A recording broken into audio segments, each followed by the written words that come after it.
maybe more than ever before, people the world over are gravitating to a whole new lifestyle, trading in their four-door sedans and suburban minivans, even saying goodbye to a fixed address altogether in search of something brand new. These are the new adventurers, chasing a kind of freedom that only comes with life on the road. These are the RVers. For many, it's a foreign concept. But for those who have taken the plunge, it's a generous and tightly knit community in search of new sights, new sounds, new faces, and above all, new experiences. Yet, despite all of its appeal, there's typically one common factor that will cause people to take pause before jumping into the world of big rigs. That is, actually getting behind the wheel and driving one. In reality, most people won't have driven anything larger than a typical car, making the idea of taking control of something as monstrous in size as a motorhome an intimidating prospect. That's precisely why we ventured to Palm Springs, California with resident trainer Peter from the RV Geeks in tow to take a crash course on what it takes to learn to drive an RV. And just to help put the novices out there at ease, we've selected a trainee who's just about as green as they come.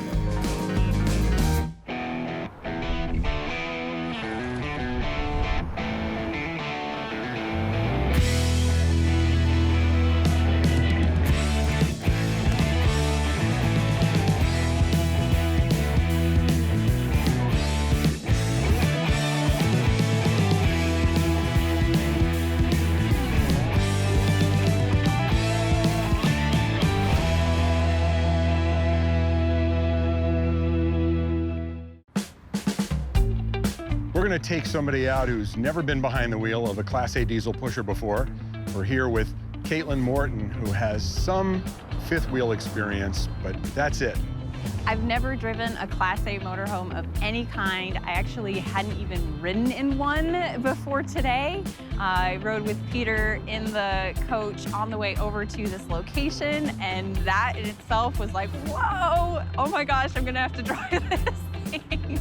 Most of the people I've trained have never driven anything bigger than a car before. So this is not out of the ordinary for me. And it's my job to keep us safe, keep her relaxed and calm, and nurture her into a point where she feels the confidence that she can do it. Hopefully I can walk away from this without putting too many dents in their coach. Yeah, that is our motorhome. This is our home. This is our second RV. We've had this for nearly 14 years now. And it's never had a scratch or dent put in it before. And my goal today, more than anything else, is to continue that legacy. Even the uninitiated will observe that the sheer size of an RV alone can give the feeling that you're taking up the entire road. It's a lot to absorb, but lucky for Caitlin, Peter has personally trained hundreds of people to drive Class A motorhomes and even buses. Intimidated as she may be, she's certainly in good hands. So, Caitlin, are you ready? I'm ready. This is your first time sitting behind the wheel, and we're going to get you started on your very first experience driving a Class A diesel pusher. I'm excited. First thing we're going to do, I just want you to look down, put your foot on the brake pedal. Okay, yep, Now I can put it reach on the it. accelerator. Okay. I want you to go back and forth a couple of times so you see and feel where they are, a little muscle memory. Okay. Now I want you to look straight ahead while you're doing that. All right. Go ahead, put your foot back and forth a couple of times. Yeah, it's quite a bit further away than in a regular car, I noticed. That's why I want you to practice it without looking. Steering wheel. You're going to do something called push-pull steering, and that's real easy. And this is what push-pull steering looks like this. Hands up together, hands down together, but you grasp with the right hand and push up with the right hand while the left hand slides over the wheel. And then you grasp with the left hand and pull down while the right hand slides back. And you feed the steering wheel from right hand to left hand. After you've had a little more experience, we're going to step you up to something called hand-over-hand steering, which is when you pull down on the left side of the wheel to turn left like a rope. Okay. And pull down on the right side of the wheel to turn right, again like a rope. Okay. But that's a perfectly acceptable way to steer, but not today, because today's your first day. Okay. Push-pull only. You all set? I am. Okay, well, let's get going. We'll tell you how to get started. All right.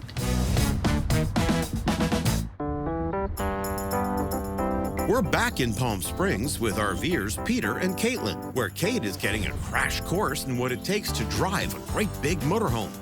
We've covered the basics, and now it's time for her first real challenge, maneuvering this big rig around a corner. It's time to shift into drive, release the parking brake, and get this baby rolling. And we are now rolling, and I want you to start to move, but you're going to let us move a few feet. You don't need to step on the accelerator, and don't take your foot away from the brake yet. So just let off the brake. Start to let off, and you'll feel it rolling. You'll start to turn the wheel. Turn the wheel to the left. Oh, I already bad. See, it did. That's it. Now, go ahead and stop us.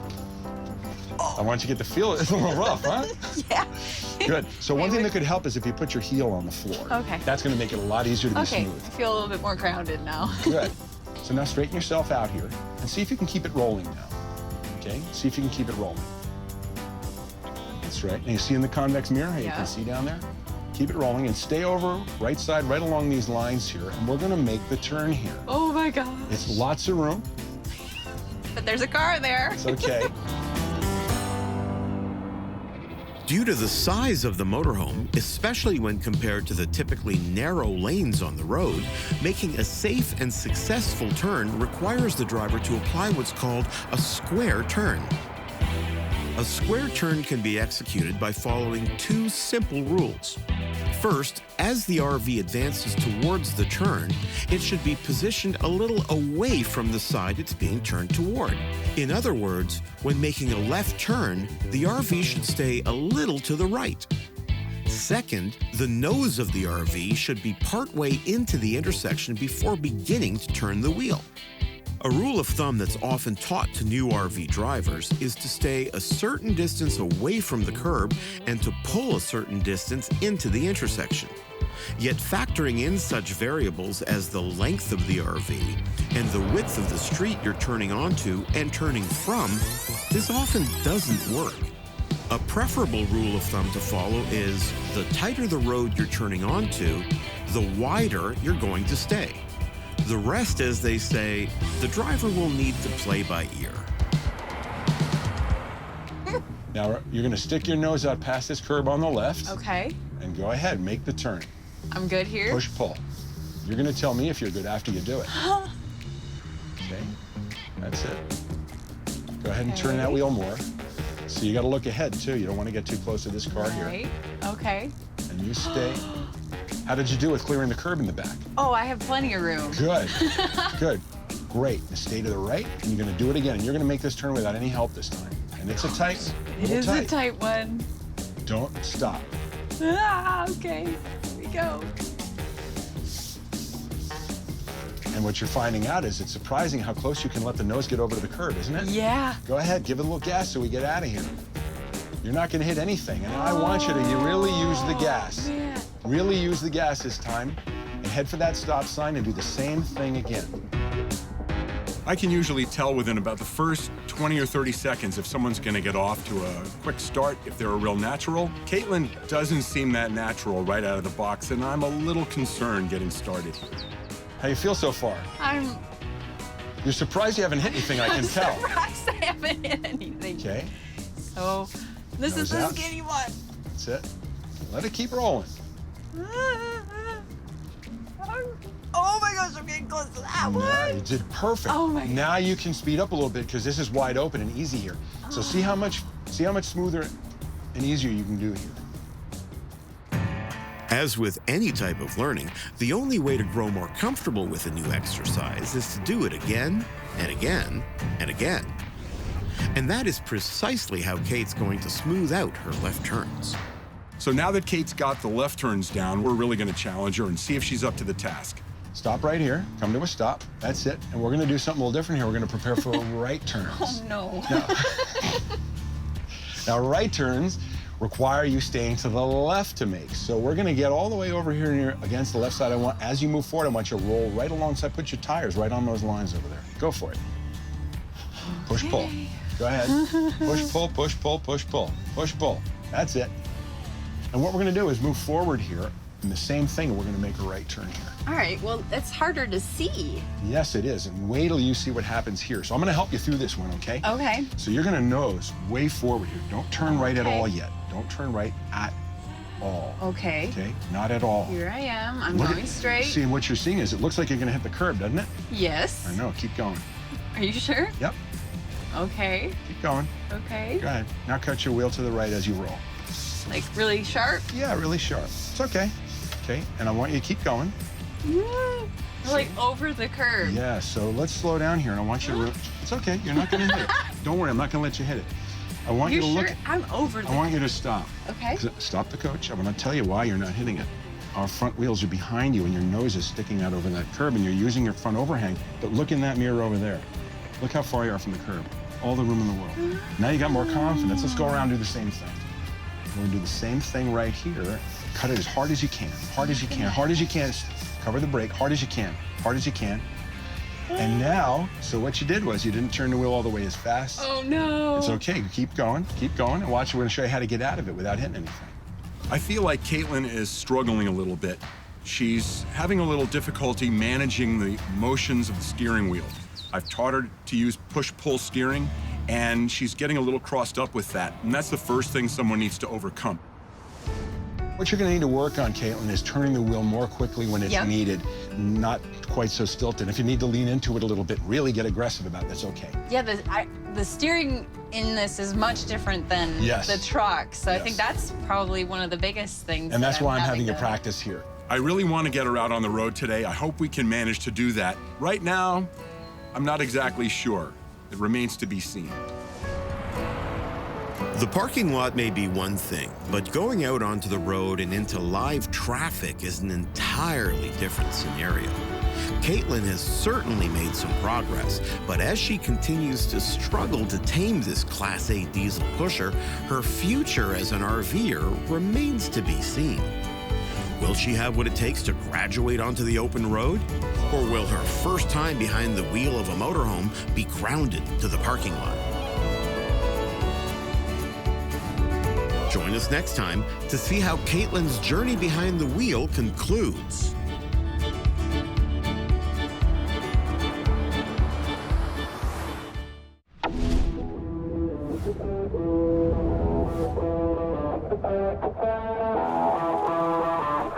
Have you ever wondered what your RV says about you? Well, in many cases, the type of vehicle you choose to drive may in fact reflect a considerable amount of your personality. Whether it's by the make or model, the color, or size, our vehicles can often hint at the way we approach life, giving the outside world an inside look to who we are as people. So when you find yourself amongst the assortment of vehicles at a campground, it's interesting to discover just who's behind the wheel of an RV based on its appearance. And during our exploration at the R Village Rally, we couldn't help but notice this beast and couldn't wait to find out who it belongs to. I'm Pat Ryan. And I'm Chris Ryan. We're from Toledo, Ohio. It may not seem like the obvious choice for these two, but considering Pat is a former Army officer and Chris an RVing veteran, this robust rig actually merges the couple's individual preferences into one eye-catching design, which ultimately makes perfect sense for them both. I'm a retired U.S. Army guy, so that naturally led me to a less than normal RV, let's say, and we came upon the Beast that you see behind us, and that's what everybody calls it, the Beast. And I wanted a vehicle that wasn't quite your run-of-the-mill RV, and wanted to go off the beaten path a little bit more than a normal RV is normally capable of doing. So for me, this was kind of a dream vehicle in that regard. This dream vehicle is without fail a true example of quality German engineering, and although it looks like an expedition vehicle able to withstand even the most extreme conditions, its purpose was in fact specifically intended for RVing, with a hard utilitarian exterior enveloping the snug and functional comforts of home on the inside. So what is this powerhouse called? It's called a Unicat. The RV portion of it's manufactured in Germany by a company called Unicat. This one was built on an international chassis. They don't normally put them on U.S. trucks, but the background on this was In 2008, a gentleman wanted to become the dealer for Unicat in the U.S. He had 2 vehicles made, this one and another one on a little bit bigger international chassis. Unfortunately, 2008 was when the economy took a dive. International decided not to build this vehicle any longer, so they put all this engineering into this vehicle, and essentially it became a one-of-a-kind. And while this one-of-a-kind rig is the 5th motorhome on Chris's RV roster, who began traveling with her family at a young age, it's actually Pat's first, who's just starting out, but is certainly enjoying the ride. No, I mean, other than my, Army sleeping in tents kind of thing, no, RVing's a new experience for me. I think the interesting thing is your experience is, let's go backpacking, let's go climb that mountain. And my experience is, can I have my air conditioner and my microwave, please, and my full hookup? So I think that this kind of is a nice compromise for us because, we can do some light backpacking during the day, but I know that when we come home, I've got an air conditioner and a shower waiting for me. Yeah, and now that I'm older, I don't mind those creature comforts at all, trust me. As for the rugged features that enable the Unicat and its occupants to survive everything from the sweltering desert to the frigid cold tundra, Pat and Chris say they're in no rush to test the limits of their beast off-grid, but rather enjoy taking it slow and planting their wheels at a campsite where they can benefit from all the hookups and get to know their fellow travelers, most of which whose RVing lifestyle surely contributes to keeping them young at heart. Yeah, I mean, we're having fun. I tell myself I'm an 18-year-old stuck in a 63-year-old man's body at this point. I'm not the lean, mean airborne ranger I used to be, but still loving life. I think this is a great way to spend time after, I spent 20 years in the Army and then 20 years in the corporate world. And I'd gladly trade my 20 years in the corporate world, and do it in the Army. So, just having this freedom now to not have to get up in the morning, not have to really do anything. It's a great life, as far as I'm concerned. And we'll stay in this vehicle until we can't do the steps anymore. And then maybe we get something else. Yeah. But until then, Pat and Chris remain the perfect example of how certain characteristics of the vehicle you drive can reflect those of the owners behind the wheel. Because without a doubt, this power couple is as rock solid as their rig.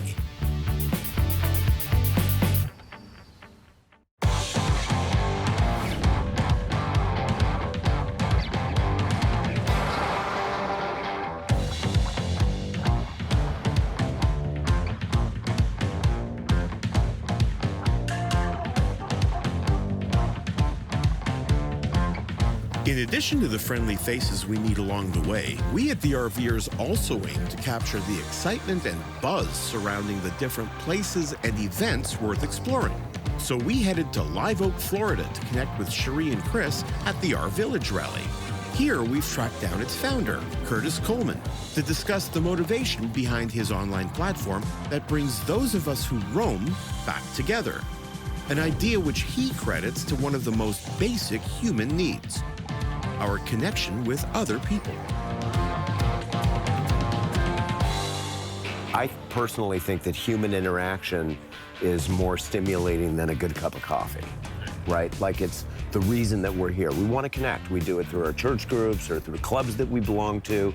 People join clubs like Escapees or Escapers or any of the other RV clubs, not just to go to the rallies, but because they want to connect with each other. And so the idea for me was to create a platform where you just weren't doing it online, but you could actually connect with each other right around you. Immediacy, really important aspect. And for me, that value proposition, I just inherently believe that it's important to other people as well.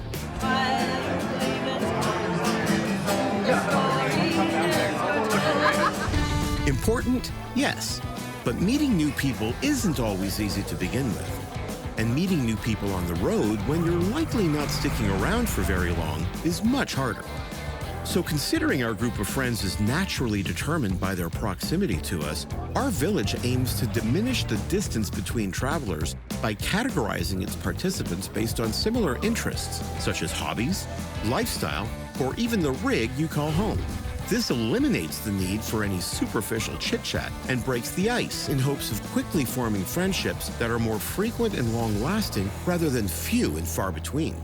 There's plenty of people that want to be loners, that want to kind of have a lonely life, but there's plenty of people that really want to connect. And I don't know about you, but I've talked to, over the years, a lot of RVers, and one of the big reasons people stop is because it's hard to meet people when you're on the road for short periods of time in these spaces. Absolutely. When you leave your home base, whether you're going out for a seasonal trip or full-timing, you're leaving behind friends and family, the people that are in your life on a day-to-day basis, who know your story. That was one of the things that was our biggest challenge when our first several years on the road was the lack of that ongoing sense of community. And our friends back home thought we were just kind of crazy and nuts and we'd only see them once a year.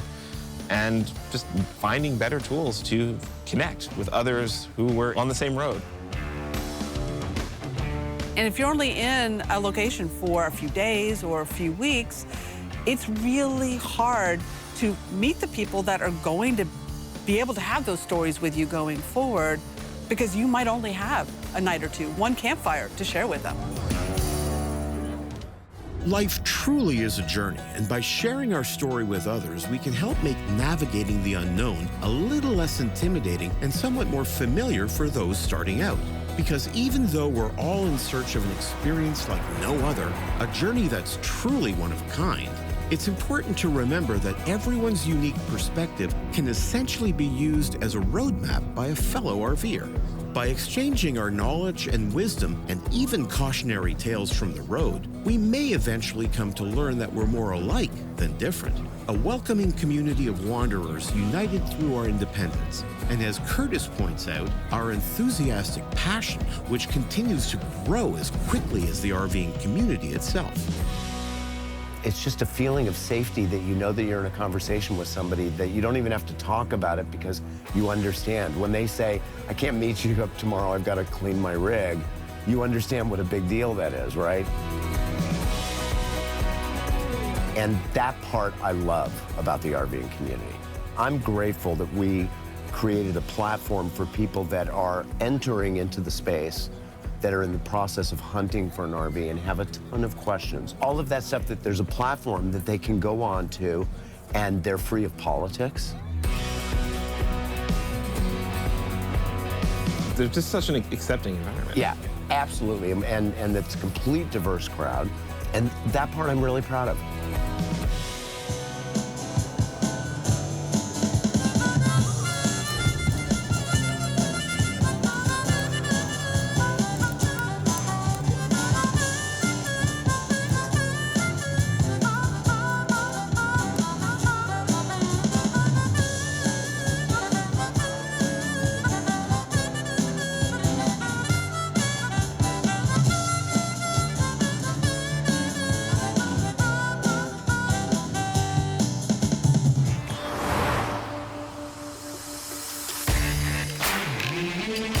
The term RVer is undoubtedly diverse, with people that range in their way of life as much as the motorhomes, trailers, or camper vans they live in. There are those who escape to seek solace in nature, and those who crave the adventure of a drifter. But regardless of what attracts you to this lifestyle, a nomadic journey is typically characterized as being void of traditional attachments to both places and people. These days, however, thanks to the availability of online tools such as Our Village, being a nomad no longer has to mean being unpredictable. Travelers can take advantage of the short time they spend with others by planning ahead to indulge in festivities, entertainment, food, and fellowship before departing once again. So whether you prefer to celebrate with those nearby or relish in the serenity of solitude, having these options ultimately serves as a reminder that the true beauty of this alternative lifestyle lies in our freedom to choose.